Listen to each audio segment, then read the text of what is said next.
1. Pengertian menyimak. Menyimak adalah keterampilan reseptif, yakni keterampilan memperoleh atau menerima informasi dari orang lain.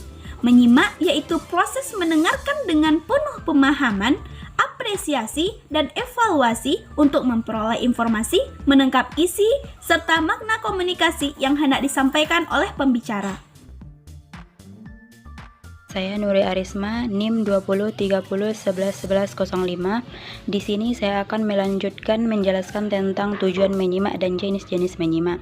Tujuan menyimak itu terbagi dua, yaitu tujuan khusus dan tujuan umum. Tujuan khususnya yaitu untuk memperoleh informasi, menangkap isi, dan memahami makna komunikasi yang disampaikan.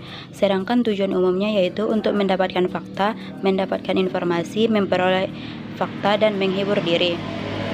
Selain itu, tujuan menyimak menurut saya yaitu tujuan seseorang tergantung pada kebutuhan orang tersebut dalam mencari suatu informasi dari bahan yang disimakkan. Di samping itu, tujuan menyimak yaitu supaya kita dapat memahami makna komunikasi yang disampaikan oleh pembicara melalui ujarannya. 2. Jenis-jenis menyimak yaitu jenis-jenis menyimak terbagi dua, yaitu menyimak ekstensif dan menyimak intensif. Menyimak ekstensif terbagi menjadi 4, yaitu menyimak sekunder, estetik, pasif, dan sosial. Sedangkan menyimak intensif yaitu menyimak kritis, konsentratif, kreatif, interogatif, dan eksploratif. Baiklah, saya akan menjelaskan mengenai peristiwa-peristiwa di zaman Nabi yang berkaitan dengan kegiatan menyimak. Yang pertama yaitu dakwah Nabi di Arkam.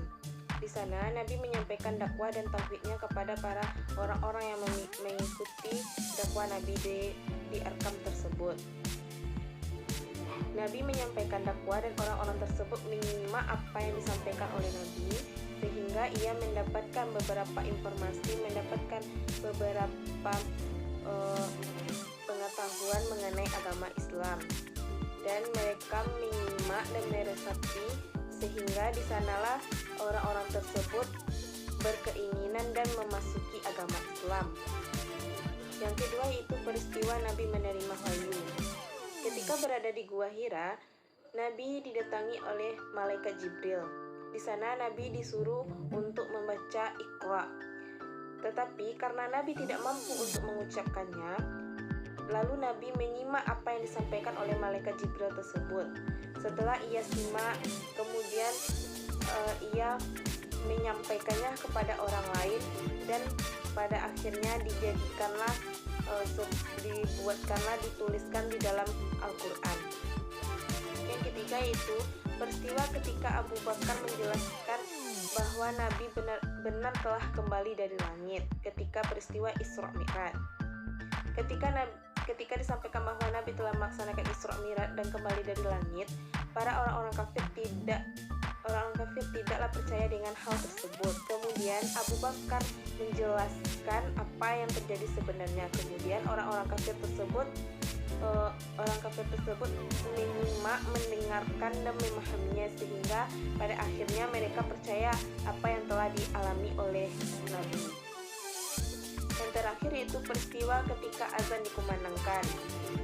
Ketika azan dikumandangkan, maka seluruh orang Islam, seluruh makhluk Tuhan akan disuruh untuk menyimak apa makna dari azan tersebut.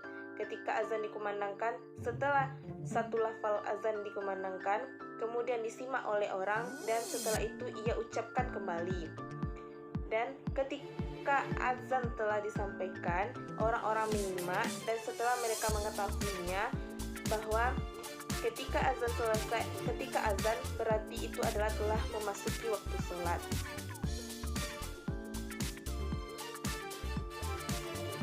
Baiklah, saya akan membacakan metode simak ulang ucap.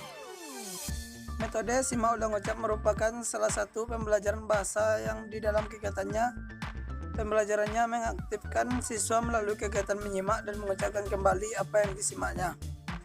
Dengan kegiatan ini yang dilakukan tersebut dapat meningkatkan keterampilan berbicara siswa. Yang kedua, teknik informasi beranting. Teknik ini adalah Guru memberikan informasi tersebut kepada siswa, dan siswa itu menyampaikan kepada siswa yang di dekatnya, dan begitu seterusnya, hingga siswa yang mendengar terakhir membacakan keras-keras di hadapan siswa lain. Yang ketiga, teknik satu mulut satu kelas. Teknik ini yaitu guru membacakan sebuah cerita di hadapan siswanya, dan siswanya diperintahkan untuk menyimak baik-baik. Dan setelah guru membacakan cerita, siswa diminta untuk mengulang cerita tersebut.